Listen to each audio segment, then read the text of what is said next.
Bonsoir à toutes et tous. Et je suis ravi de vous retrouver en votre compagnie, Philippe, et pour fêter le dernier, mais tout aussi chaleureusement que les précédentes et les précédents, j'en suis sûr, le 15e anniversaire de NPA. Vous m'avez proposé donc un dialogue. J'ai déjà l'impression d'abuser un petit peu de votre patience. Au moins, aurez-vous une compensation, c'est que je ne vous infligerai pas un discours. Mais j'essaierai de répondre de la manière la plus pertinente possible, du point de vue du CSA, aux questions, Philippe, que vous voudrez bien me poser. Mais il me semble que la question qui vient presque dans la continuité du débat précédent, c'est celle des frontières, de la télévision en tout cas, voire des SMAD au sens où la directive les a définis. Et qui dit définition dit à la fois compréhension, disons, pour le commun des mortels, compréhension du service qui lui est proposé et éventuellement capacité à l'intégrer simplement, et puis capacité aussi du coup à l'inscrire dans un cadre juridique qui soit ensuite confié à un régulateur ou autre. Voilà. Est-ce qu'aujourd'hui il n'y a pas un sujet de définition, encore une fois, de ce qu'est la télévision et autres formes de services? Alors, c'est une question très, très vaste, qui peut être traitée par de multiples facettes. Lorsque je suis arrivé au CSA, un peu plus tôt que Nathalie Sonac, que je salue ici, et avec laquelle j'ai eu de nombreuses conversations précisément sur ce sujet, on avait une vision finalement assez restrictive et rétrécie de l'avenir. Je me souviens même, ce n'était pas d'ailleurs du temps de ma présidence, que l'on avait parlé du CSA comme d'une future assemblée de gardiens de square. Et on voulait dire par là que, au fond, la télévision, c'était d'une certaine manière, et la radio, parce que je pense qu'on va parler aussi de la radio, c'est très important, c'était un monde statique et donc un monde destiné à être dépassé dans le grand bain du numérique. Or, précisément, à partir de ce square, pour reprendre cette image, ont été tracées des voies, des avenues du numérique, et que l'on a créé en quelque sorte une ville nouvelle.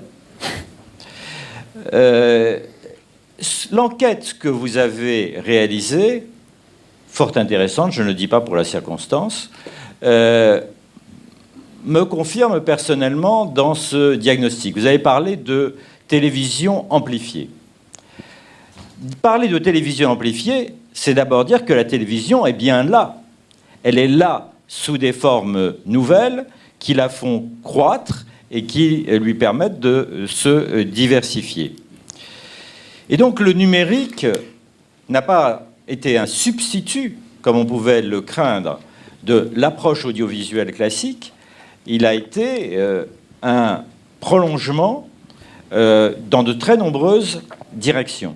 Et de plus en plus, les opérateurs ont saisi la maîtrise des possibilités que leur offrait le numérique. Et à cet égard, je peux témoigner de l'évolution de l'attitude de mes interlocuteurs en 4 ans.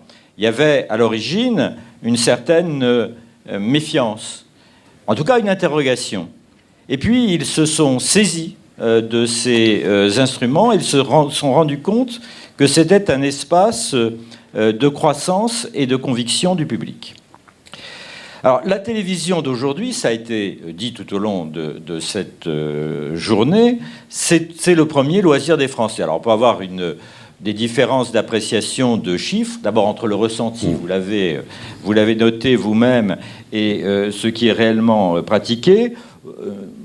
Vous en êtes à 3h51, difficile de minuter à ce point par jour. Nous, on est encore un peu au-delà de 4h, 4h05 pour 2015 en tout cas. Mais il faut bien se rendre compte que c'est considérable. Et que qualitativement, la télévision reste toujours, en quelque sorte, un point de ralliement. Un point de ralliement, ça a été dit dans la précédente table ronde, pour tout ce qui se passe en direct.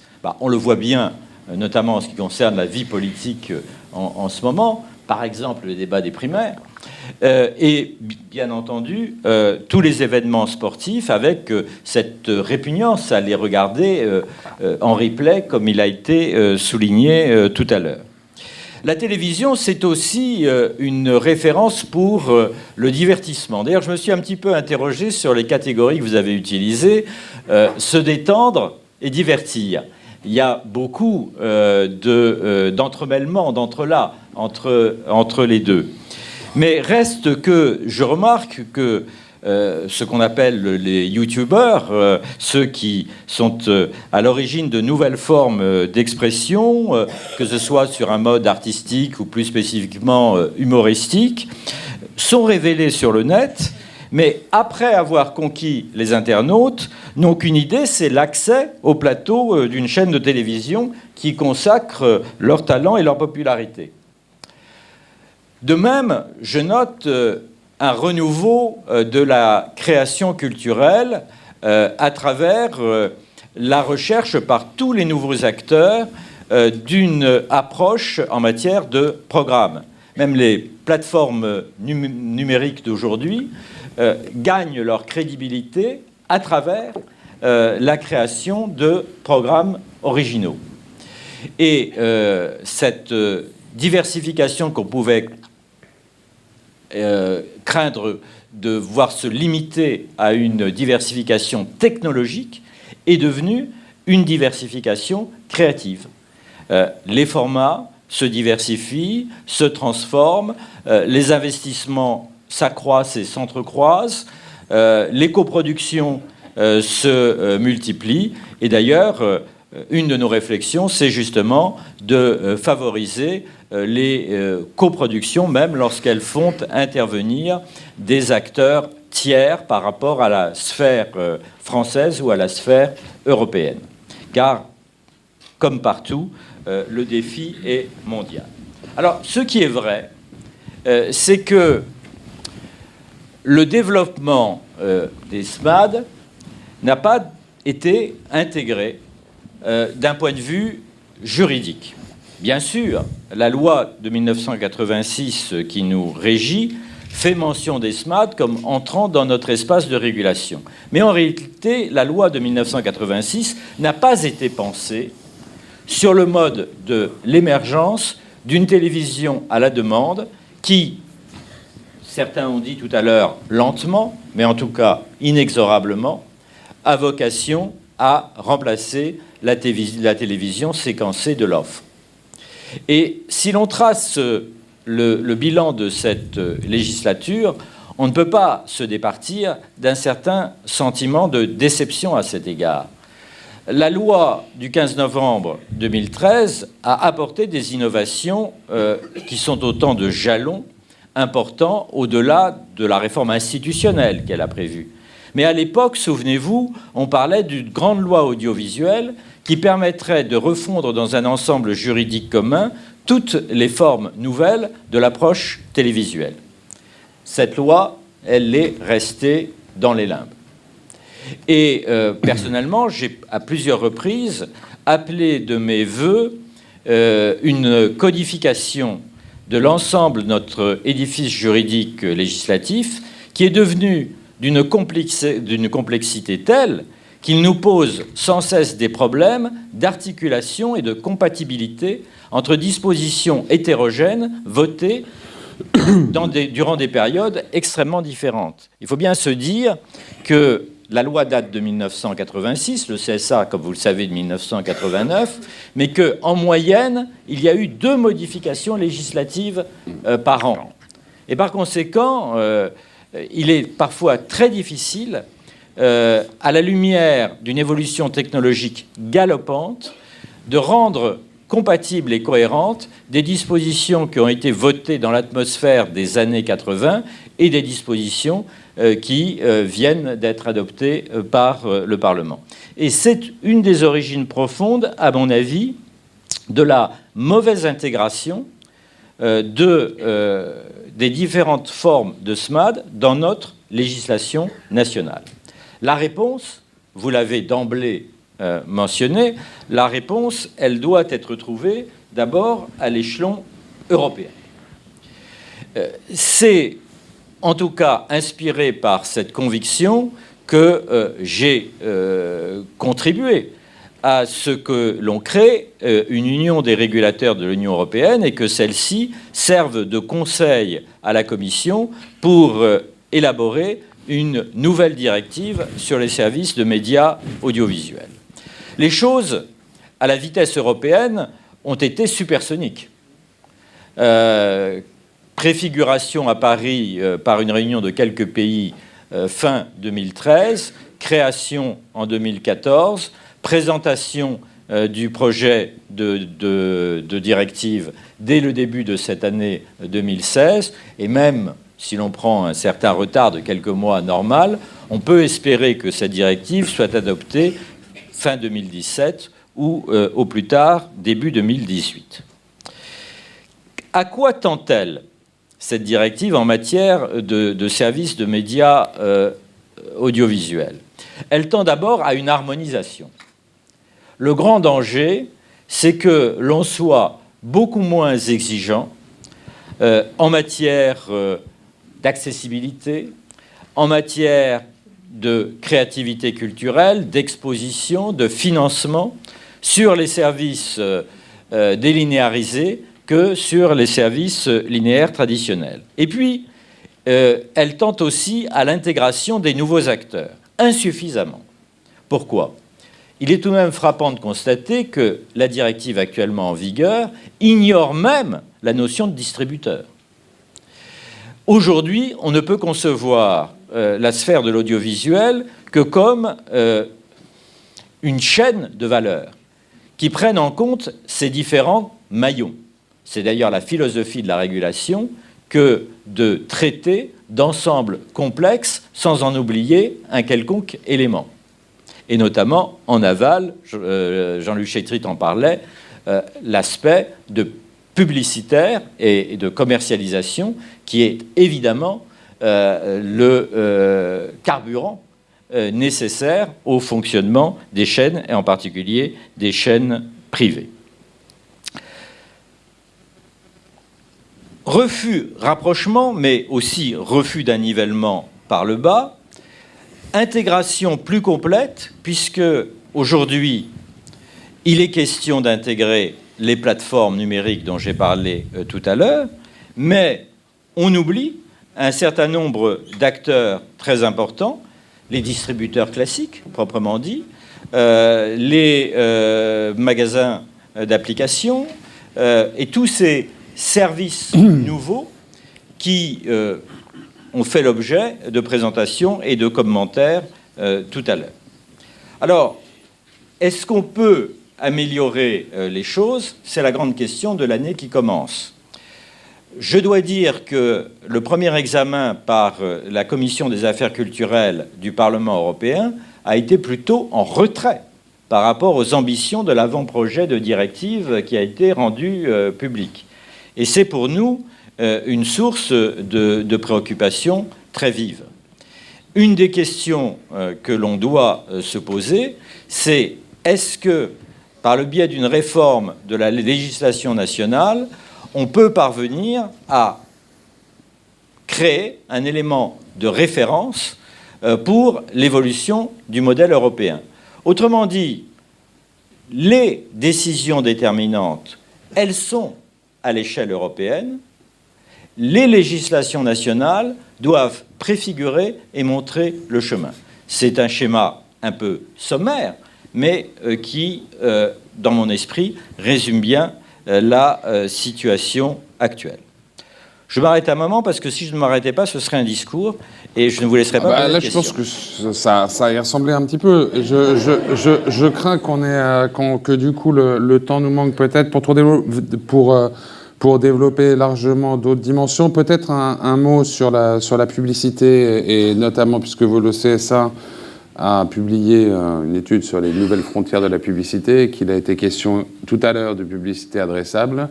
Est-ce qu'éventuellement, parce que c'est un sujet dont vous ont saisi d'ailleurs les acteurs, et est-ce que vous les avez assurés de votre bienveillance, au moins dans un cadre de test? Et puis sur le décret, la modification du décret de 1992 sur le parrainage, ça finit par ressembler un peu à une pièce qui s'appelle En attendant Godot, c'est-à-dire que le décret est régulièrement annoncé, mais apparemment toujours pas paru. Donc, oui, mais alors là, je vais commencer par la dernière question. Là, c'est la responsabilité du pouvoir réglementaire. Oui, le Conseil supérieur de l'audiovisuel a été consulté sur ce texte, il a donné son avis.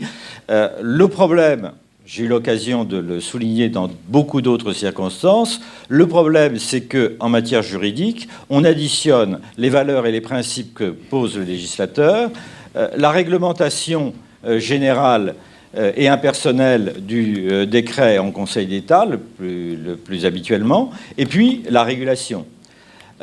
En matière réglementaire et législative, nous n'avons qu'un pouvoir d'avis. Nous essayons d'avoir une approche ouverte de la publicité. Mais il ne faut pas oublier que notre principale mission, c'est l'intérêt du téléspectateur, l'intérêt de l'auditeur.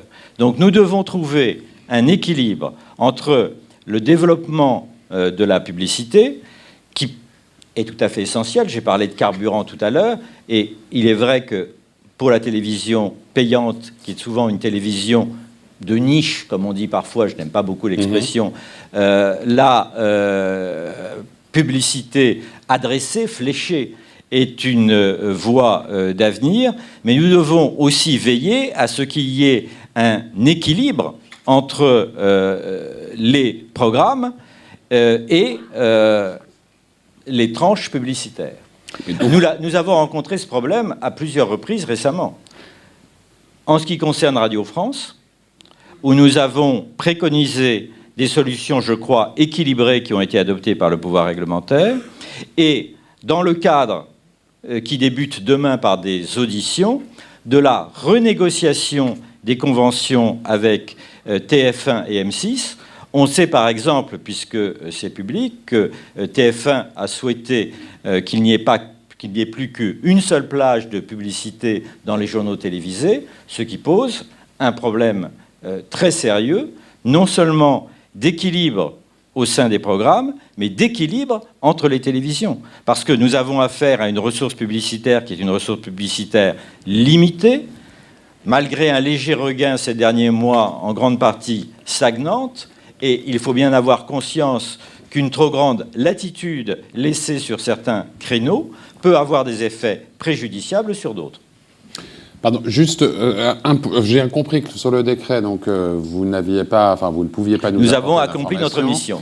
Et sur la publicité personnalisée ou adressée ou personnalisable, donc est-ce que vous avez été associé ou consulté ou informé de l'opération conduite par TF1? En tout cas, pas à mon niveau, mais peut-être qu'à celui de Nathalie Sonac, je la consulte du regard, elle confirme que de son point de vue non plus, elle n'a pas été associée. Mais apparemment, en tout cas pendant l'échange précédent, vous ne sembliez pas regarder ça avec une hostilité. Avec surprise, non, parce que... Ni surprise, ni beaucoup d'hostilité. Notre vision, c'est la promotion de la sphère de l'audiovisuel et de tous ces maillons, comme j'y ai insisté tout à l'heure. Il est clair que tout ce qui peut aider au financement de cet ensemble ne peut pas provoquer de notre part d'hostilité. Notre souci, encore une fois, est un souci d'équilibre et un souci de modernité. À cet égard, si les services délinéarisés se sont développés, il a été souligné aussi tout à l'heure qu'ils ne l'ont pas été à la cadence que l'on pouvait attendre.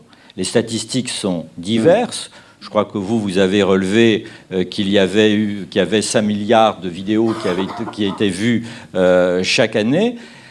Il a été souligné tout de même que la télévision délinéarisée ne correspondait en gros qu'à un peu plus de 20% de la pratique des téléspectateurs. Et donc nous avons le souci, parce que nous pensons que c'est un enrichissement, que c'est une capacité supplémentaire de choix, de l'encourager. Et lorsque je parlais de notre souci de promotion des SMAD, c'est bien selon cette inspiration. Merci beaucoup. Il nous faut malheureusement nous interrompre. Merci beaucoup, cher Olivier.